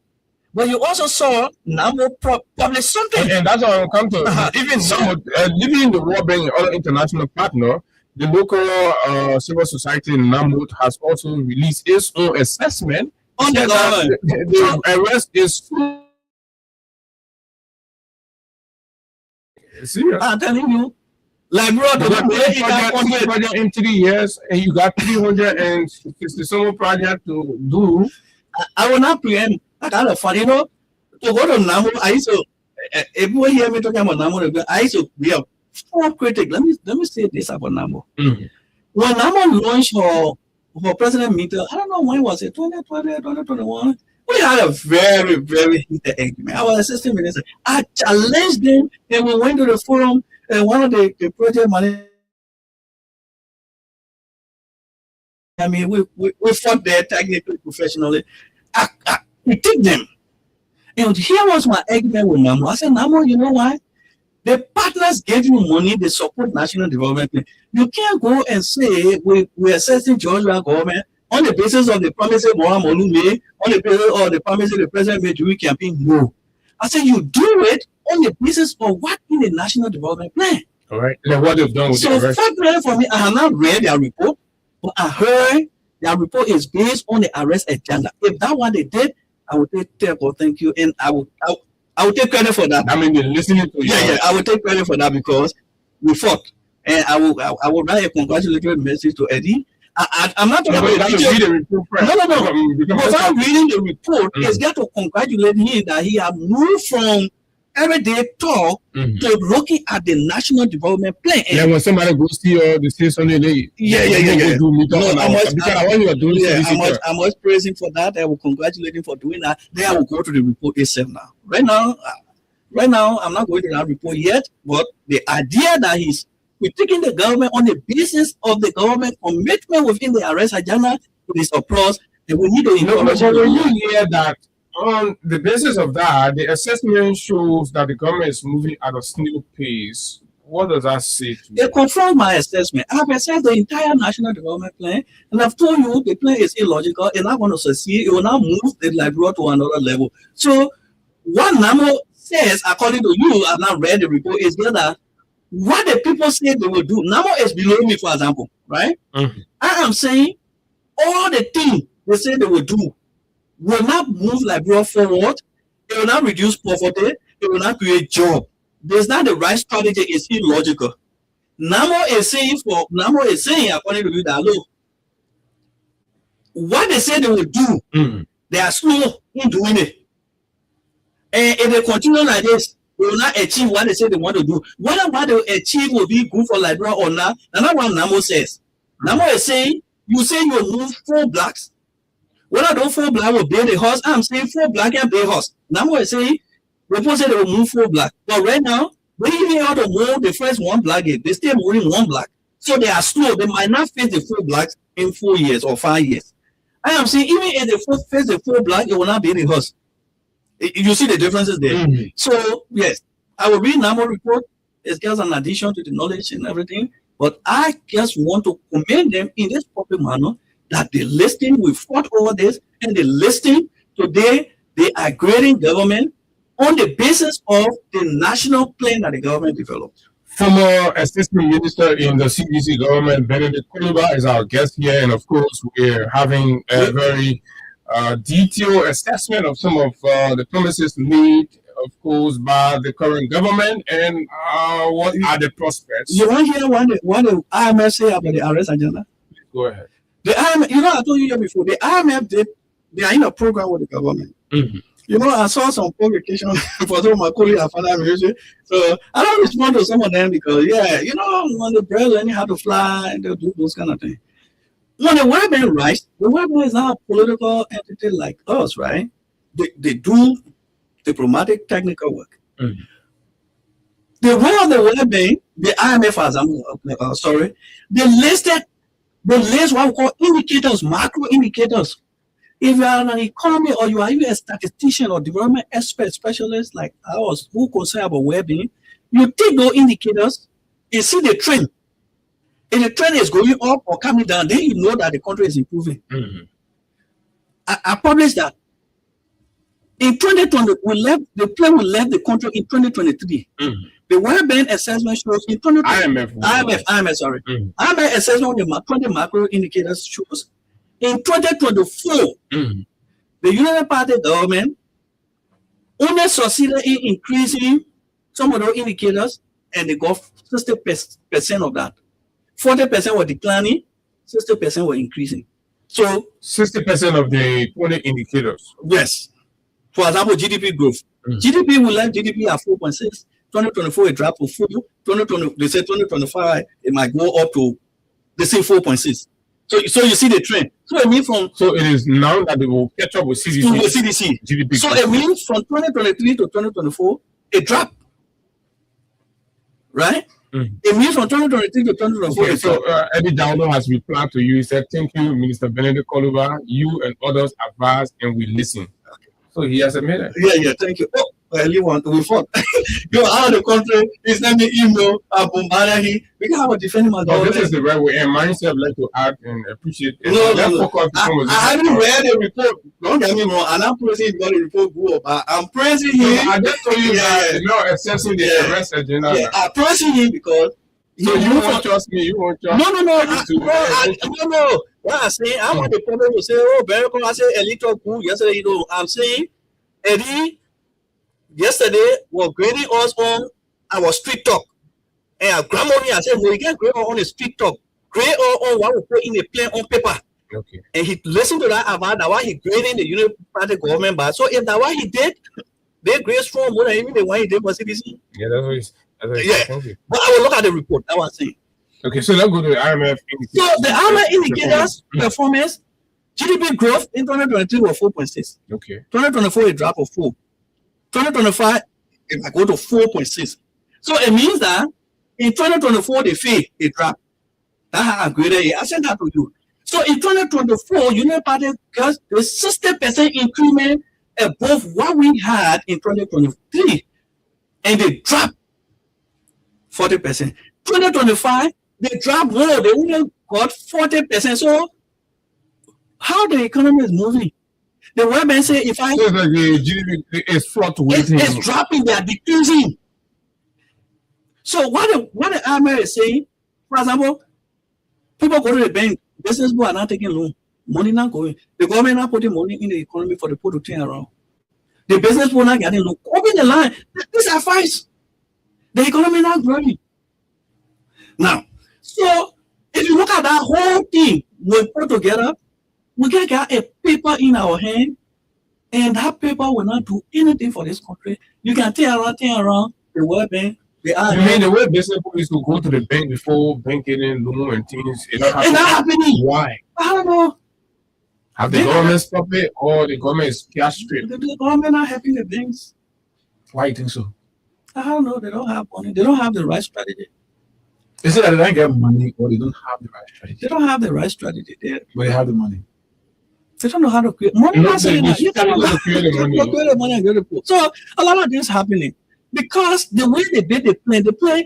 I will keep reminding the Lebron. The only concern about United Party a money transaction will be going on in the country. Who getting that money? They not care. And when you Maybe that's why they're giving more work permit to. when you do that, what happened to you is that when money transaction is taking place in the country, that money transaction will go to a few people. Right now, as we speak, the whole country worth, the whole money the country get, right? Let me be conservative. I need to follow about 10% of the population get about 90% of the country money. The whole value of our country. Of the 5+ million people. Yes. Only 10% get about 90% of the money. The 10% of that money that we're all computing over, that's the reason why we're very poor. That's the reason why you see So what happened to the 90%? that one we're fighting over. We are the beggars. We are the beggars. That's the reason why even in running the country, there are 1 or 2 people they know control because they are the people who got the money. Even in the political part, this is a national problem that these people don't have the capacity to change. You think you know about the No, they don't. That's why we started the foundation first, clearing the wastages in the government, how we want. This is what we're going to be addressing. So few people got the money in the country. They are the people who run behind. They are the best politicians. They are the one who control the political parties. They are the one who control the churches. And they are the one who control the laws. There are a few people building homes. They are the- So that is the Union Party model of the economy.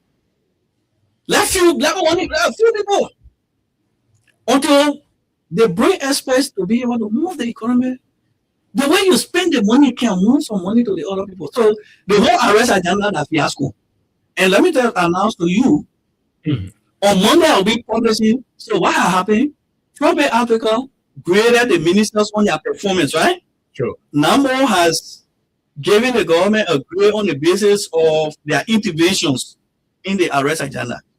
I'm going to publish a scorecard, and if you are a Union Party partisan listening to me, you must take that report card, print it, and take it to your party offices, your local offices, so you question your people. I'm going to produce a scorecard on the basis of what they say and what they're doing. Okay. On Monday, get prepared for that, and I will have a different show for that. They feel the Liberian people. 3 years of budget just tells me that nothing will change and nothing will move in this country. So lastly, we'll go to the phone lines. We're going to allow more time to the public. Let's look at the big budget. Historic $1.2 billion. What's in it for healthcare, education, and all those? Our people celebrate that we have plenty of money now. Is it going to go to the people? This is the most regrettable budget we have in the history of our country. Again. Yes. We have plenty of money on paper, but that money will be divided among few people. I call it a vaporized budget. You know what I call vaporized mean? They're like carrying it on the gas looking. The gas is open, it can go in the air fast. You don't even use it, you can open it, be going, right? So this year budget is a vaporized budget that will be what we call evaporating at a higher speed, and that evaporation will take place. Some will go to Africa, some will go to Sierra Leone, and then the bulk of it will go to the 5% elite in government. This budget is the most dangerous budget for the country, and it's not going to affect the life of the people. Let me tell you how. First thing, I will start with Nima people. The biggest regret is for Nima people to have a vice president, and that vice president sits on the table. Nima has a concession of ArcelorMittal. That concession is polluting the environment for the people. A lot of people getting sick in Nimba. You see water, you see different kinds of sicknesses. That pollution must be compensated for by investment in our place. ArcelorMittal will get $200 million. Out of that $200 million, they're giving Nima County only $6 million. It cannot be a county that has the vice president. It cannot be a And county. the revenue sharing account, 10% that should go to NIMA according to. It cannot be a county that has the vice president. Mm. It cannot be a county that holds a concession. NIMA people will spend $200 million. NIMA people will turn around and say, did we have anything like ArcelorMittal in this country? Did we? This is regrettable. That's robbery. You cannot have $200 million coming out of Nima County and getting $6 million beyond that. Nima as a county that have more than 300,000 people, you know how much Nima got in the budget? $188,000. If ArcelorMittal money doesn't come, Nima County will not get $6 million. This is regrettable. I saw University of Liberia protesting. They are protesting for the university renovation. The government put $6.2 million to renovate the University of Liberia. But you know why? That $6.2 million will not come unless ArcelorMittal concession is ratified. Ratifying ArcelorMittal gave the money before they gave money to the University of Liberia. Submitted the amendment for That is why I told you before that the 2026 budget was an instrument of cohesion, because the fact that the legislature approved that budget and that budget will compete among ArcelorMittal and the rest of the places, they are going to be forced to sign all the concessions, whether they are good or not. It is an instrument of what we call cohesion to the legislature. The fact that they signed that budget, every other budget line that is tied or revenue that is tied to any concession, they must, and they will pass it with speed. The first regret is to have a vice president from Nima. Nima got $200 million from the concession. They cannot even get 40% of that resources. His name is. Okay, go ahead. I want to take call because You I want want to the call? people to engage and Let me close on the regrettable part of the budget quickly move on. please. The second portion is we have a president who has an experience of more than 40 years. In the 1960s and 1950s, Lemico, Lampo, those companies were here. They said they were extracting resources from this country and we're not getting it. This is the first time in the history of the Liberia that Liberia will get $200 million from the concession company at once. In fact, I even have fear that Donald Trump will not hold that money. Because you know why? For a country or for any bank account that you got your bank account, they pay you $500 or $200, you put $200, $300 every month. But one day, they will see you put $1 million in that account, they will hold that money to investigate. For Liberia to get $200 million cash one time, Donald Trump will hold that money and say, well, man, I want to investigate. How come this country that can't even get $50 million a day, they getting $200 million? So that money you will get it in pieces. Because security-wise, on the financial architecture, it's not possible for Liberia to get $200 million one day without being questioned. Because that money will go to America before it comes to Liberia. That's one point. But to divide that money, this experienced president, to allow the people to divide that money as though they're dividing elephant meat. You got $200 million. They gave more at least $6 million already. They gave Raw Housing $250,000. This right, $300,000. No, LEC. they get LEC. So how they call it? Roland Guinness and his Roland company, they get them $50 million. They take the $50 million and carry to Sierra Leone. The money is evaporating. That money not staying in this So we country. got $200 million by name. Well, but in fact, nothing will happen. That money, if I go, let me be careful with this. My prayer for that money is that the legislature, it will have people that to delay that money coming, let it come next year. So we can't have it because the budget happen. If we don't have it this year, it will be good for us. Because you know what will happen? When the noise we are causing now, the lawmakers will come together and say, you know what? Let's put the money aside to do something big for the country. So that when ArcelorMittal leave, we can say, that money with the ArcelorMittal made us to do this. But I want to rescue the brother so I don't come out of the boat. Oh, you remember the road? So $50 million, you remember the road will finish? You take $200 million, for example, you build one hydro in Nimba County, for example. In fact, one of the ironical things that happened. I was thinking about something like just look at one big national project Yes. and start it and finish it. The day was signing the $1.2 billion budget. That's in the form of crediting $7 million from African Development Bank to build one hydro in Nima for the tributary of the St. John River. $7 million. How long we be having $1.2 billion budget? The next day we go pay $7 million. Is that finance minister? Really cool. So let's take calls. His name is Benedict. 0776 104 104 500 104. Actually, listening to Benedict, the picture are bleak. The roads are almost disappearing. I mean, we just left. So let's hear from you.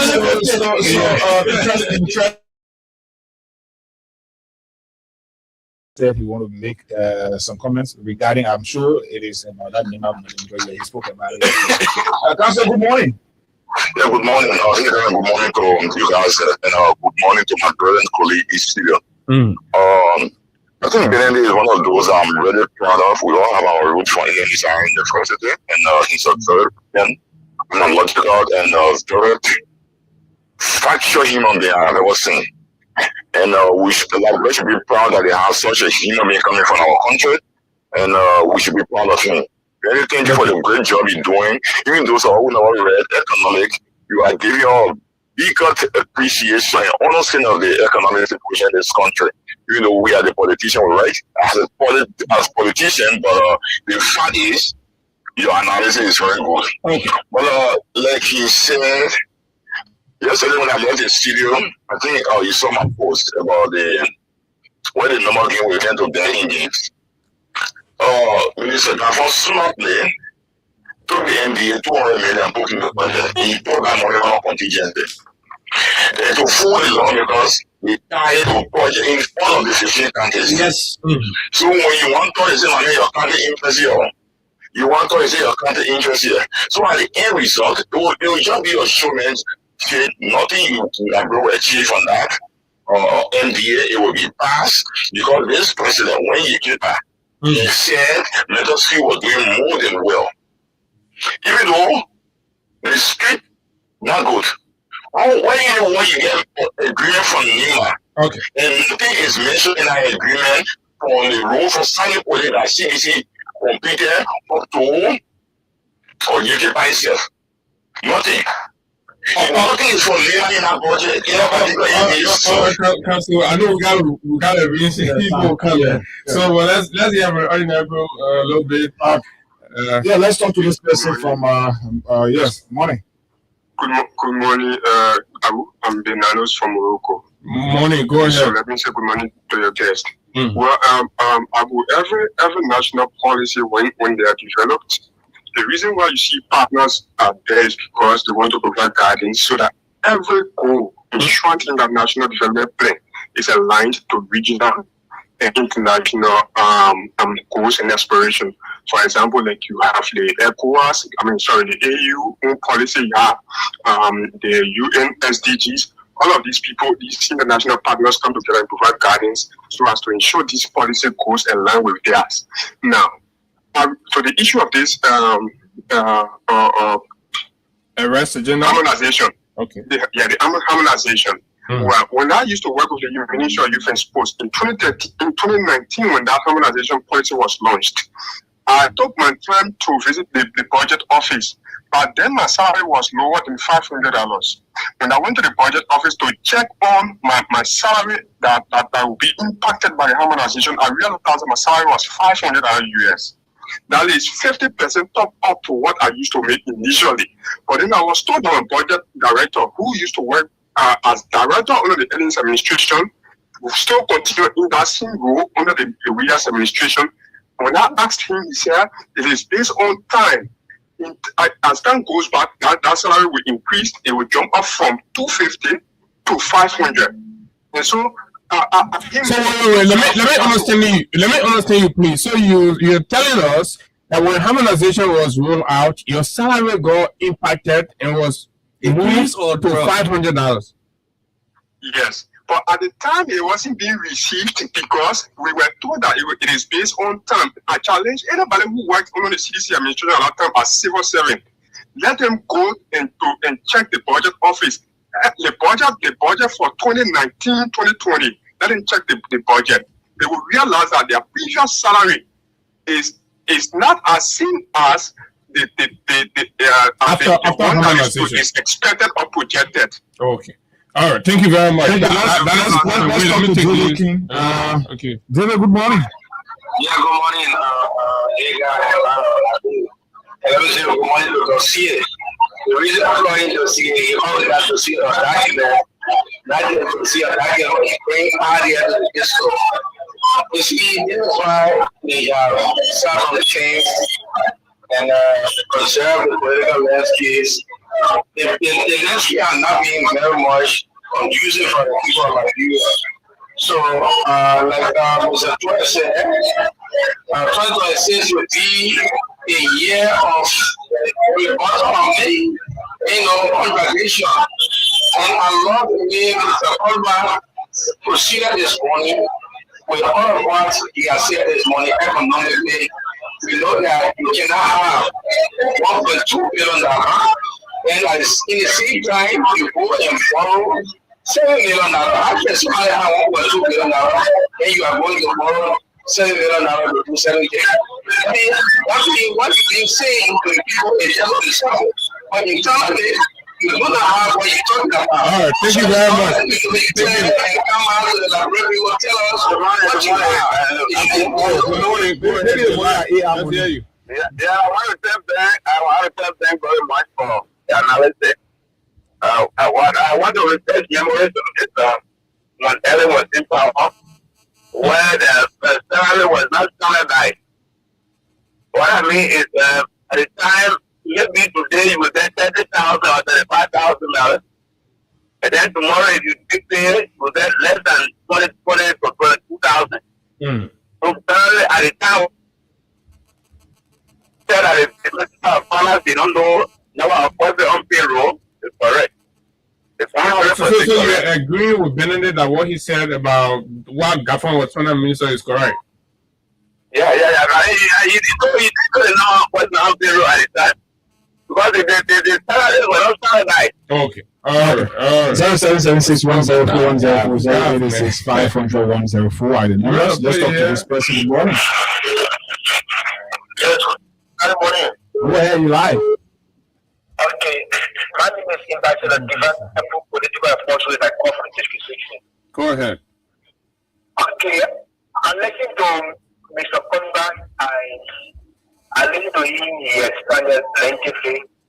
But I'm seeing some misleading information that he's trying to provide for the public. What are some? What are some? I come in and let me learn. I know. No, but tell me.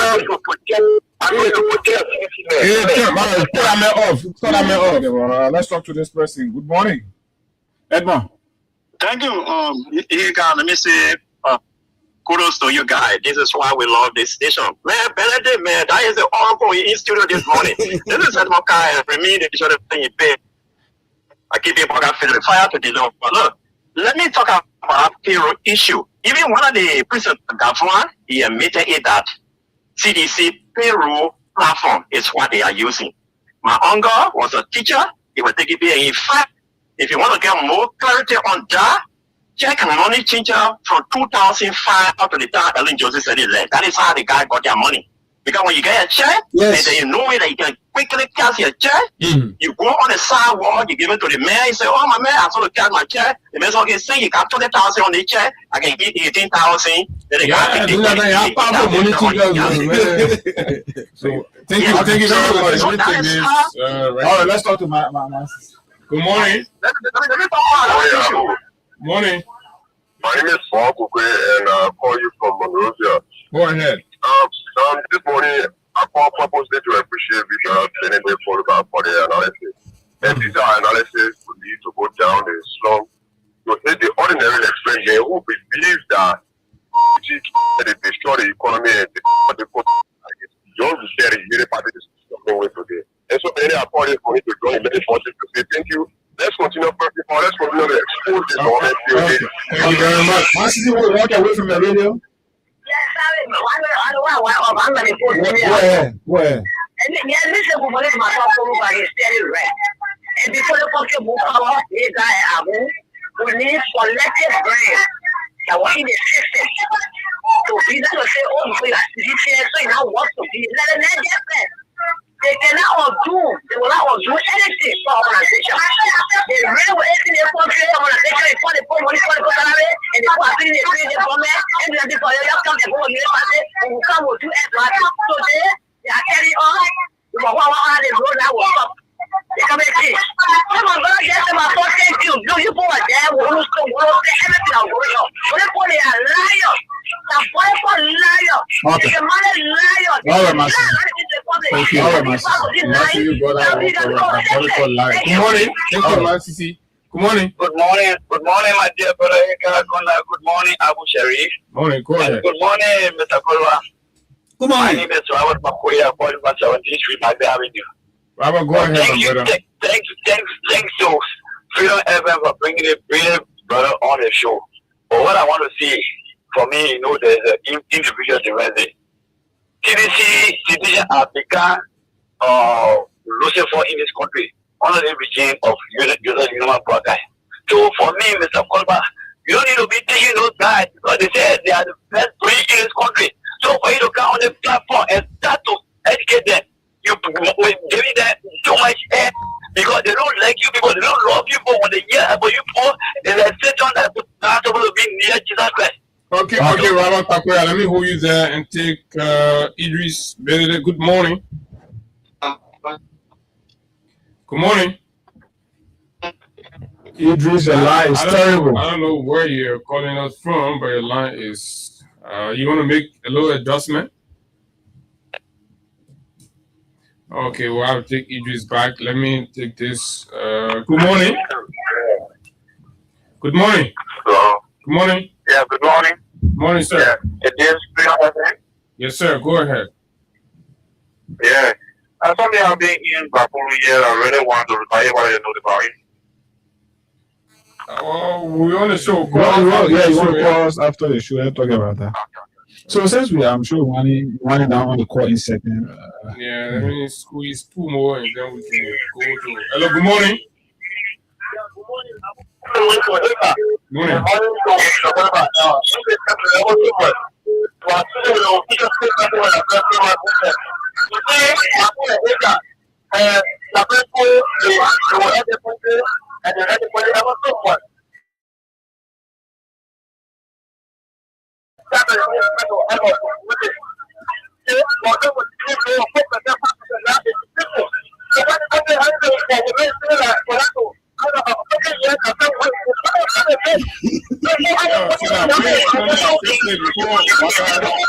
Rescue the country. Let me talk to this last person, Joseph. Go ahead. Let's see. I hope they're better this I time. like the message Chicago. Yeah, are you getting me? They're better now. Go ahead. Okay, let me say good morning to the guests in studio and to your audience out there.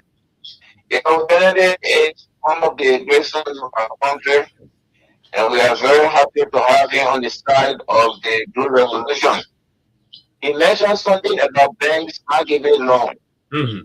The fact is that business, the economy is tight. The banks are finding it difficult with recovery because business activities are slowed down. Transactions are taking place.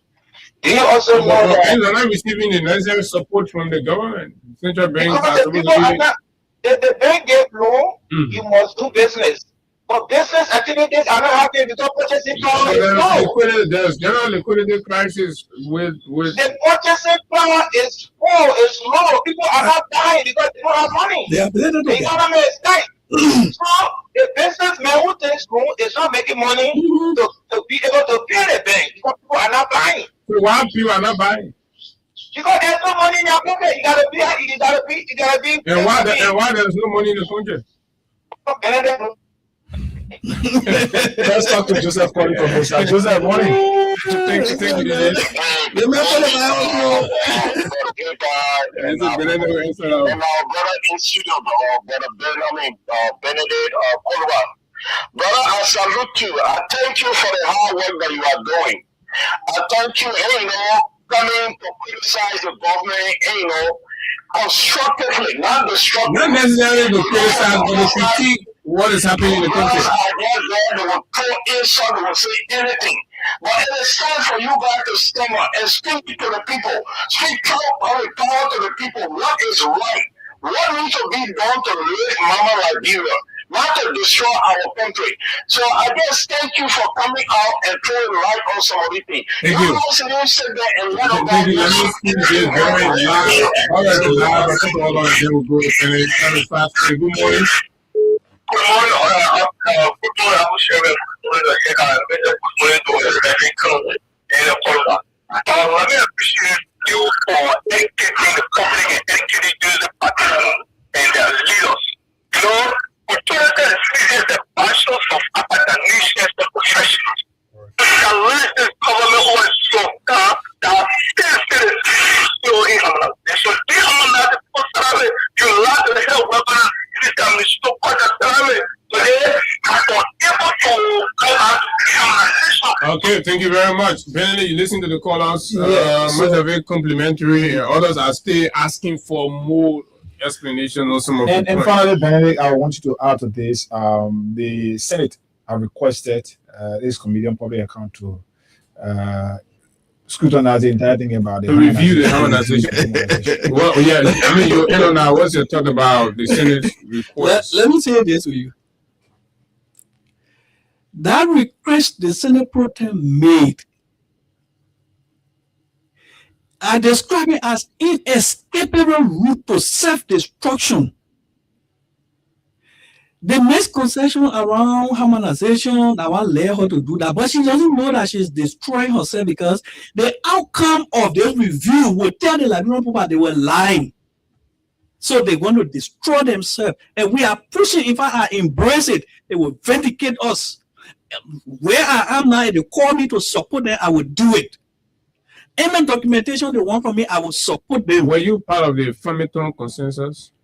Harmonization? No, I was not present there, but part of the whole process of harmonization. Because it was a target under the PAPD, and as the national coordinator for the PAPD, I had to work around all of those. I welcome it, then review it, it will vindicate us. What I can say to the callers is that, our country we're trying our best, but our country says that people who lie, people who insult, people who denigrate, they are embraced, they clap for them. And sometimes I begin to wonder, why is it that the Union Party that always lie to the people, they keep going to them, they accept their lies. When we tell the truth, in fact, we are the one they are insulting. Okay, let's put a simple thing. You say you reduce wage bill to 21. Nobody throws it in your mouth. Are you writing in your paper? It's written there clear. It's also written in the budget that the wage bill going up to 354 million. Who is lying? You wrote a plan. One of the reasons I think I left out, the reason the World Bank IMF reports are very critical is the government own plan said the plan they did, the arrest agenda, they said 30% of the $8 billion will be from government. The other 70% that World Bank IMF then will pay. The people who will pay 70% of your money for your development plan is risky. You can't be living in your house. You're feeding business, you're depending on somebody to feed your children in the house. The only thing you want to do, you will break the rule. I will break the rule. Is that true? The bank said the 8.7 billion is unachievable. No, they said the financing model is a risk, it's unrealistic. That means that because you are depending on outsiders, if the outsiders don't give it, your plan will work. That's what they're telling you. That's why you call them risky. It is risky. So that's why they're saying, no, this is a risk. You cannot rely on outsiders to develop your country. So what I'm saying is that standard, is that model standard? That is it. Other countries. We did something they wanted to practice. I told you the was our consultant on PAPD. We did something like that in the PAPD, but he didn't understand the rationale. I'm not going to tell him because they could use it now to justify. So what we were arguing with the partners was that, okay, let's say we took 200 million loan, or we took 100 million loan from the World Bank to do school. For example, who that money for? It's a loan. We took loan to build a road. Who that money for? You took it from the bank. You're gonna pay back. Who the money for? For you who took the loan. So that money to be counted on Liberia's contribution because Liberia will pay. Taxpayer will pay. Look, the people they got missing. They got the solution, but out of hate and envy, they are destroying this country. You got people that will help them to move this country. This country not for one group of people. Look, even if we support United Party, they achieve the arrest agenda, it will not solve the country problem. We'll still have something to criticize them to move them from power. In spite of the bleak realities of the arrest agenda, the Minister of Information have said that they will develop this country to a point where youth seditions will not come back. Well, does the agenda support that? That's the point. I'm speaking from what they wrote. Instead of telling me, okay, what they wrote, they will leave it and be doing different things. Then, for example, money transfer is going on in the country, right? According to the president, 6.2 or 8 million dollars is being spent in FOIA. See how that money is being spent in FOIA. Are the people in FOIA benefiting from that 6 million dollars? But money transaction taking place, the buildings, other people say still hungry people in FOIA. Other people say it's $10 million. You take the 6 million dollars and give it to somebody. The person go to China and bring all their material, everything, and put it down. Who benefiting from that money? The trucks that transported in FOIA, they were traveling overnight from Monrovia. Some come from Sierra Leone. So what we're saying is the arrest agenda is a fiasco. It's got a slogan to deceive the people. The World Bank says for the arrest agenda to make Liberia a middle income country, they have GDP per capita of 1,030. With the current macroeconomic situation, if Liberian people say they certify they want to be a middle income country with Joseph Boakai, with United Party, they have to wait till 2050. Liberia will be a middle income country under the condition by 2050. I don't know where some of them. I'm not sure Liberia can wait all that long. If you can't wait all that long, you got to move the people. The World Bank says their job creation they go to how they call the place. The way they run the country, job will not be created. How we can listen? Job will not be created on the current model that they are using to take the money and give it to the Sierra Leone people, to take the money and give it to Ivory Coast. Let me tell you one interesting thing about the Ivory Coast. Lastly, Nassau can go. Time. LEC, we can come back to that. Yeah. LEC owes Ivory Coast almost $35 million. The whole LEC only around $72 million. So Ivory Coast as a country. For the current that we're using. So Liberian people, you have to pay attention to this again. This is a development prophecy because everything I've said to you, they're coming to pass. There's coming a time that we'll be in darkness in this country. We are vulnerable. Our current is coming from Ivory Coast. The government people, they take the current, they're not paying. The government herself owe LEC almost $27 million. My people, we're in trouble. Will they pay, use and pay? We're using LEC to pay. It will catch up with us. Because there's coming a time, if LEC doesn't pay the people, we're not going to get correct. The other time, Africa wrote a letter to the government asking about their debt. Because the people bring the current, they tell the government ministers and agencies. The ministers and agencies, people there get a freezer. People there running, they're giving it to their friend there around the neighborhood. They're building freezer. They're doing this. They're doing business out of it. They're not paying the government. That trouble will come on the country, the taxpayers.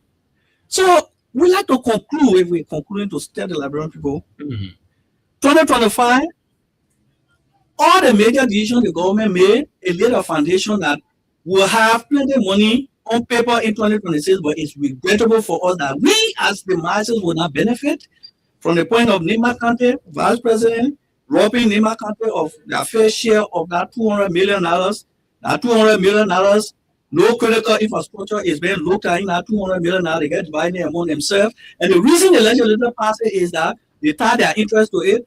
Secondly, the core revenue, the money that they so use to buy their gasoline, everything is not part of that $200 million. So they don't care whether that $200 million comes or not. The legislature, their gasoline, the president travel, everything will come because that $200 million that lose money, whether it comes or not, they didn't care for it. They wouldn't care for it because they got to face the road to go to the president whom in FOIA because they're paying the road from Sierra Leone from that money. Instead of paying the road from Campier to Sanikoli or from Campier to Sacré-Pied, they're taking that money to which is a more commercial, which is part of Nima Kante that got the $200 million. We took that money to build the road from Kalahun to FOIA because the president has to travel that side faster to go to his presidential villa. Liberian people, if you want your country to be the way it is, you want money from Nima. If you think this current agenda is carrying you forward and you want the country poverty to reduce, you want the country to be a middle income country, Be with the United Party in 2050. Okay, his name is Benedict Koluba, and of course, he's been our guest here on the Freedom Morning Rise Wednesday morning edition. It has been, for the most part, eye-opening, educative, and of course, a kind of rude awakening for those in power. We play our part. And so we always have Benedict come around to talk to us about different issues. The 3 budget year report that he's working on, we're going to also find time to come and talk to us about that as well. It is quite important. We got to go. Abu, we gotta go, but just quickly, Benedict, maybe under 30 seconds. You spoke about this thing about LEC owing the government, and the government is owing as well Ivory Coast. So the money we are paying for the meters to purchase Korea, where do you think it is going? So LEC is supposed to say that where is it going? But LEC, go on LEC website.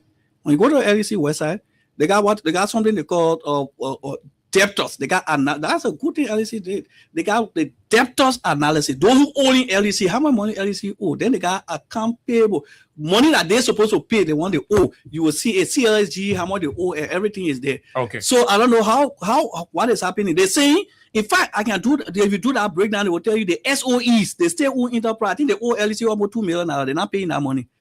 Okay, so you sure it means the money we pay into LEC to buy Korea and buy meter, Liberians are not benefiting from it? I don't know how to use it now. Okay. So, Abu, we gotta go. We'll be here tomorrow to climax the week's presentation. You can conclude all with Benedict Koluba. Yeah, he's the man with definitely. the data, the numbers, and of course, he's gonna come here to talk to us on other issues that's affecting our lives as people, so that when you're in the politics thing, don't just be my party. What the party doing for you, doing for the country, that what you gotta be concerned about. When this country had no system on how to pay government worker, how to know working for government, whatever. When the CDC came, they fixed that one, they put system there. Any government can, they will benefit. That one, that structure that the CDC put there. 12-year United Party was taking the country money, nothing was there.